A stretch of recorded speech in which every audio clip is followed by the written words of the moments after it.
Good afternoon, Mr. Pankaj Kumar, Director, Quant Solar Technologies Private Limited. Good afternoon, sir. Hello, sir. Thank you very much.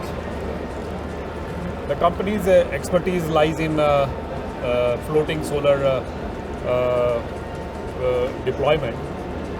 Will you talk about Yes. company in brief? See, there is a big challenge which the government is facing today in the country. That is when we talk about installing the big scale solar projects, then availability of land and aggregation of land is a very big challenge. So this floating technology addresses that challenge because there are so many water bodies available all across the country. We have dams, reservoirs, hydro dams and big lakes. So all these water surface of these water bodies can be used to install this kind of solar projects.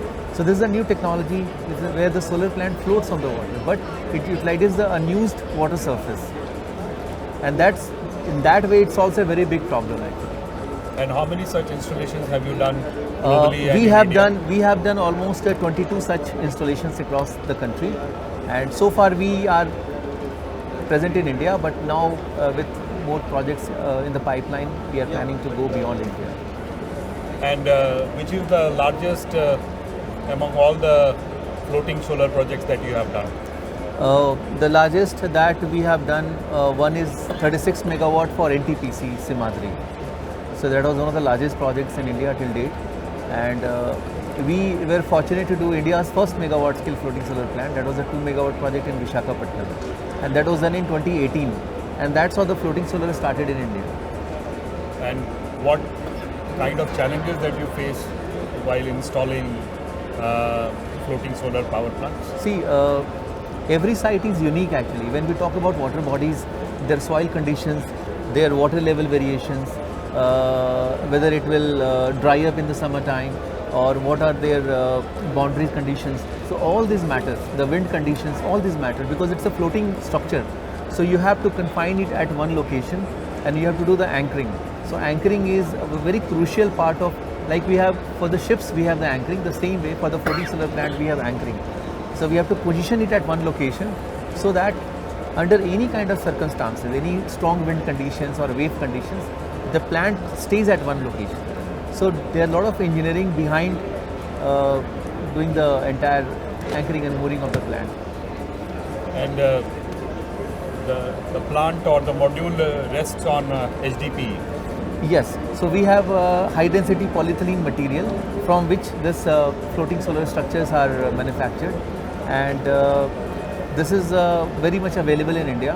Like all the big oil companies like IOCL, GAIL, Haldia Petrochemicals, they all manufacture this. So we have the raw material readily available in India, and using this material we are developing buoyant structures on which the solar panels are installed. But one limitation is when the rivers dry up during summer season. So how do you manage that part? See, it has happened actually with our projects as well, that where the water body is totally dried up. So what happens that in that condition, it simply rests on the ground, and when the water comes in, then again it floats back, because ultimately it is the buoyancy of the floating structure that drives the floating methodology.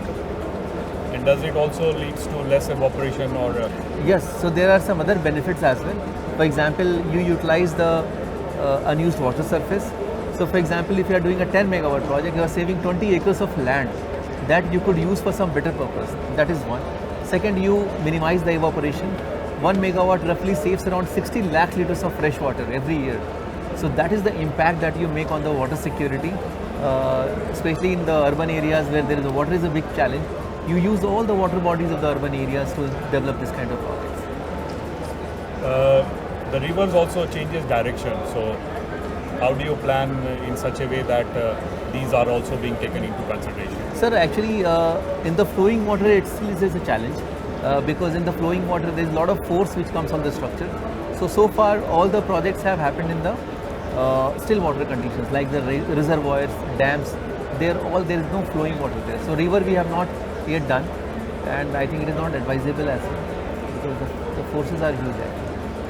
And have you done apart from oil and gas, have you done for the chemical plants? Yes, we have done very much.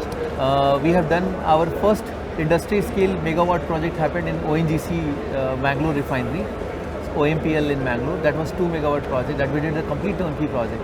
And now we are doing for IOCL Mathura, we are doing another project, 200 kilowatt project. So now, see, all the refineries have this kind of water bodies, which is just lying unused actually. So they can utilize this water body for, setting up this. And it also helps them in saving the water as well.